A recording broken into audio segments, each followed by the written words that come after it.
Hello दोस्तों, स्वागत है आप सभी का हमारे YouTube channel depth study with Ashish में। दोस्तों, आशा करता हूँ आप सभी बच्चों का एग्जाम जो है बहुत ही अच्छे से गया होगा। आप सभी बच्चों ने हमारे चैनल के माध्यम से पढ़कर एक अच्छा स्कोर किया होगा। तो दोस्तों, अब बारी है कि आपका जो क्वेश्चन पेपर है, आपने जितना भी क्वेश्चन अटेम्प्ट किया हुआ है उन सभी क्वेश्चन का आंसर जो है मैं आपको बता देता हूँ, ताकि दोस्तों आप जो है ये पता कर सकें कि आपने जो है 40 में से कितना आंसर सही किया। तो दोस्तों, ये जो वीडियो है ये क्लास 11 का जो फाइनल एग्जाम हुआ था 2026 में, उसका दोस्तों पॉलिटिकल साइंस का मैं आंसर की बताने वाला हूं। इसके अलावा मैंने दोस्तों कुछ सब्जेक्ट का ऑलरेडी बता चुका हूं। यदि आपने नहीं देखा है तो दोस्तों आप जो है हमारे चैनल में विजिट करके सारे विषयों का जो है आंसर की मिला सकते हैं। ठीक है, तो चलिए दोस्तों वीडियो को शुरू करते हैं और पहला प्रश्न को देखते हैं कि पहला प्रश्न में क्या पूछा गया है और उसका आंसर क्या होगा। ठीक है, तो दोस्तों बहुत ही इजी क्वेश्चन पूछा गया आपके एग्जाम में, जिसमें सबसे पहला प्रश्न यहाँ पे आपसे पूछा गया है कि किस पार्टी ने संविधान सभा की बैठकों का बहिष्कार किया। तो दोस्तों वो थे मुस्लिम लीग, क्योंकि दोस्तों ये जो है मुस्लिम लीग, इनके द्वारा एक अलग देश की मांग किया जा रहा था जो कि वर्तमान समय में पाकिस्तान देश है। तो जब इन लोग के द्वारा किसी अलग देश की मांग की जा रही है तो ये भारत के संविधान सभा में क्यों बैठेंगे, इसलिए लोग जो है इसका बहिष्कार करते हैं। तो ऑप्शन नंबर बी जो है दोस्तों वो आपका सही होगा। आगे बढ़ते हैं। क्वेश्चन नंबर 2 यहाँ पे आपसे पूछा गया है कि संविधान का जनक किसे कहा जाता है। तो दोस्तों ये है डॉक्टर भीमराव अंबेडकर। ठीक है, option number D. Question number 3 यहाँ पे आपसे पूछा गया है कि संविधान सभा में उद्देश्य प्रस्ताव कब प्रस्तुत किया गया। तो दोस्तों ये तीसरा बैठक में किया गया था, अर्थात 13 दिसंबर 1946 को। कौन किया था? न जवाहरलाल नेहरू के द्वारा। ठीक है, आगे बढ़ते हैं। क्वेश्चन नंबर 4 पूछा गया है कि संविधान सभा की पहली बैठक कब हुई थी। दोस्तों ये जो है 9 दिसंबर 1946 को हुई थी। ठीक है, आगे बढ़ते हैं। क्वेश्चन नंबर 5 पूछा गया है कि भारतीय संविधान की संशोधन प्रक्रिया कैसी है। तो दोस्तों ये सरल भी है और कठोर भी है। ठीक है, नेक्स्ट क्वेश्चन है कि संविधान के किस अनुच्छेद द्वारा अस्पृश्यता का उन्मूलन किया गया। तो दोस्तों ये जो है आर्टिकल नंबर 17 है। और दोस्तों मैं इसको बार बार बता रहा था कि ये क्वेश्चन आपके एग्जाम में आने की पूरी संभावना है। ठीक है, और दोस्तों यहाँ पे आ भी गया है। नेक्स्ट क्वेश्चन की अगर बात करें तो पूछा गया है कि मौलिक अधिकारों को लागू करने के लिए किसके द्वारा रिट जारी किया जाता है। तो दोस्तों ये कोर्ट के द्वारा जारी किया जाता है। तो यहाँ पे ऑप्शन नंबर सी में दिया हुआ है सर्वोच्च न्यायालय। ठीक है, ऑप्शन नंबर सी सही होगा। आगे बढ़ते हैं दोस्तों। क्वेश्चन नंबर 8 पूछा गया है कि मौलिक अधिकारों के संशोधन में कौन सक्षम है। तो मौलिक अधिकार का जो संशोधन होता है दोस्तों वो संसद के द्वारा ही किया जा सकता है। ठीक है, नेक्स्ट क्वेश्चन, लोक कल्याणकारी राज्य की संकल्पना का समावेश भारत के संविधान में कहाँ वर्णित है। तो दोस्तों ये जो है भाग नंबर 4 अर्थात राज्य के नीति निर्देशक तत्वों में वर्णन किया गया है। ठीक है, आगे बढ़ते हैं। क्वेश्चन नंबर 10 पूछा गया है कि भारत के चुनाव आयोग में चुनाव आयुक्त सहित कितने सदस्य होते हैं। तो चुनाव आयुक्त को लेकर अगर बात किया जाए तो 3 सदस्य होते हैं। ठीक है, सबसे पहला चुनाव आयुक्त कौन था दोस्तों? नसरुल कुमार सेन। ठीक है, मैंने ऑलरेडी आपको बताया हुआ था। चलिए आगे बढ़ते हैं। क्वेश्चन नंबर 11 पूछा गया है कि भारत के मुख्य चुनाव आयुक्त को हटाने की शक्ति किसे प्राप्त है। तो दोस्तों ये जो है राष्ट्रपति के पास है। क्वेश्चन नंबर 12 पूछा गया है कि महिला प्रतिनिधित्व का कट्टर समर्थन किसने किया। तो दोस्तों ये जो है JS मिल के द्वारा किया गया है। क्वेश्चन नंबर 13 पूछा गया है कि भारत के राष्ट्रपति की संवैधानिक स्थिति क्या है। तो दोस्तों ये है राष्ट्र का अध्यक्ष। आगे बढ़ते हैं। यहाँ पे नेक्स्ट क्वेश्चन है कि संविधान के किस अनुच्छेद में वित्तीय आपात का प्रावधान किया गया है। तो दोस्तों वित्तीय आपातकाल जो है वो आर्टिकल नंबर 360 के अकॉर्डिंग लगता है। दोस्तों मैंने आपको तीनों जो है आपातकाल के बारे में बताया था। पहला आर्टिकल जो है 352 में है, दूसरा आपातकाल 356 में है और तीसरा आपातकाल जो कि वित्तीय आपातकाल कहलाता है वो आर्टिकल नंबर 360 में है। ठीक है, आगे बढ़ते हैं। क्वेश्चन नंबर 15 निम्नलिखित में से भारत के किस राज्य में द्विसदनीय विधायिका नहीं है, अर्थात विधान सभा और विधान परिषद ये दोनों नहीं है, कोई एक होगा। तो दोस्तों वो है हमारा झारखंड। ठीक है, जिसमें जो है विधानसभा है, विधान परिषद नहीं है। लेकिन अगर बात किया जाए बिहार, कर्नाटक और उत्तर प्रदेश, इन तीनों में जो है द्विसदनात्मक विधायिका पाई जाती है। ठीक है, आगे बढ़ते हैं। यहाँ पे क्वेश्चन नंबर 16 पूछा गया है कि यदि अपनी नियुक्ति के समय कोई मंत्री संसद के सदस्य नहीं है तो कितनी अवधि के भीतर उसे संसद सदस्य होना अनिवार्य है। तो दोस्तों वो जो है आपको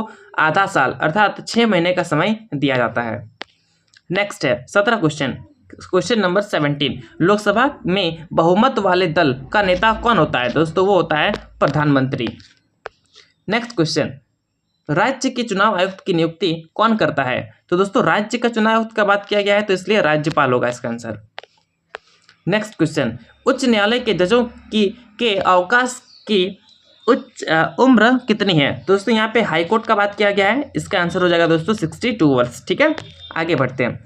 क्वेश्चन नंबर 20 पूछा गया है कि किसने कहा कि यदि न्याय का दीपक बुझ जाए तो अंधकार कितना विशाल होगा? तो दोस्तों ये जो है न्यायमूर्ति मार्शल के द्वारा कहा गया है। क्वेश्चन नंबर 21 पूछा गया है कि 73वां संशोधन किससे संबंधित है? तो दोस्तों ये जो है पंचायत से संबंधित है, अर्थात तो पंचायती राज व्यवस्था। अगर 74 पूछ देता दोस्तों वो जो है आपका नगर निगम से संबंधित था। ठीक है, आगे बढ़ते हैं। क्वेश्चन नंबर 22 पूछा गया है कि किसे नई राजनीति का पिता कहा गया है? दोस्तों ये जो है मैकियावेली को कहा गया है। ठीक है, आगे बढ़ते हैं। क्वेश्चन नंबर 23 पॉलिटिक्स नामक पुस्तक किसने लिखी? तो दोस्तों ये जो है अरस्तु के द्वारा लिखा गया है। आगे बढ़ते हैं। क्वेश्चन नंबर 24 वोट देने का संबंध किस स्वतंत्रता से है? दोस्तों ये जो है राजनीतिक स्वतंत्रता है। 25 हिंद स्वराज्य पुस्तक किसने लिखी? दोस्तों ये जो है महात्मा गांधी के द्वारा लिखा गया है। क्वेश्चन नंबर 26 निम्न में से कौन राज्य शासन और सत्ता का अध्ययन करता है? तो दोस्तों अगर बात करें यहाँ पे राज्य जो है वो शासन और सत्ता दोनों का बात किया गया है, तो दोस्तों इसमें हो जाएगा आपका राजनीति विज्ञान। ठीक है, आगे बढ़ते हैं। नेक्स्ट क्वेश्चन स्वतंत्रता का अर्थ बंधनों का अभाव है, किसका कथन है? दोस्तों ये जो है हॉब्स का है। क्वेश्चन नंबर 28 पूछा गया है कि सब्जेक्शन ऑफ वीमेन नामक पुस्तक किसने लिखी? तो दोस्तों ये जो है J.S. मिल के द्वारा लिखा गया है। क्वेश्चन नंबर 29 पूछा गया है कि अधिकारों की सुरक्षा के लिए कौन सा तत्व सर्वाधिक महत्वपूर्ण है? तो दोस्तों यहाँ पे देखेंगे तो वो है स्वतंत्र न्यायपालिका। आगे बढ़ते हैं दोस्तों। अपने से बड़े लोगों का सम्मान करना कौन सा अधिकार है? दोस्तों ये जो है नैतिक अधिकार है। ठीक है, नेक्स्ट अगर बात करें कि भारत में नागरिकता के संबंध में कानून बनाने का अधिकार किसको है? तो दोस्तों नागरिकता के संबंध में कानून बनाने का अधिकार जो है वो संसद के पास है। ठीक है, ऑप्शन नंबर सी।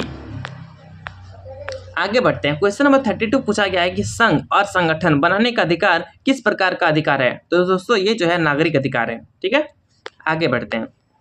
यहाँ पे क्वेश्चन नंबर 33 पूछा गया है कि सबसे पहले किस देश ने महिलाओं को मताधिकार दिया था? तो वो न्यूजीलैंड है, जो कि ऑप्शन नंबर आपको बी में देखने को मिल रहा है। आगे बढ़ते हैं। क्वेश्चन नंबर 34 पूछा गया है कि नेशियो शब्द किस भाषा का शब्द है? तो दोस्तों ये जो है लैटिन का है। ठीक है, आगे बढ़ते हैं। नेक्स्ट क्वेश्चन है कि आंग सान सू की किस देश से संबंधित है? दोस्तों ये देखने से ही मिल रहा होगा। ठीक है, चीन। नेक्स्ट क्वेश्चन है दोस्तों 36 पूछा गया है कि ऑन लिबर्टी पुस्तक किसने लिखी? दोस्तों ऑन लिबर्टी जो पुस्तक है वो J.S. मिल के द्वारा लिखा गया है। ठीक है, आगे बढ़ते हैं। नेक्स्ट क्वेश्चन पूछा गया है 37 कि संविधान सविनय अवज्ञा का नारा किसने दिया था? तो दोस्तों ये जो है सविनय अवज्ञा ये महात्मा गांधी के द्वारा दिया गया है। आगे बढ़ते हैं दोस्तों। क्वेश्चन नंबर 38 पूछा गया है कि संघ व्यवस्था के लिए कौन सा तत्व अनिवार्य है? तो दोस्तों यहाँ पे 4 ऑप्शन देखने को मिल रहा होगा।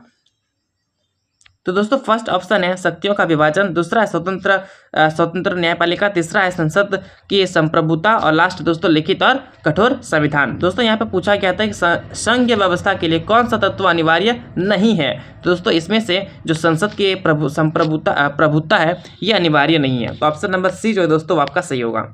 आगे बढ़ते हैं। क्वेश्चन नंबर 39 देखते हैं। पूछा गया है कि भारतीय संघात्मक व्यवस्था में अवशिष्ट शक्तियां किसके पास होती है? दोस्तों ये जो है संसद के पास होती है।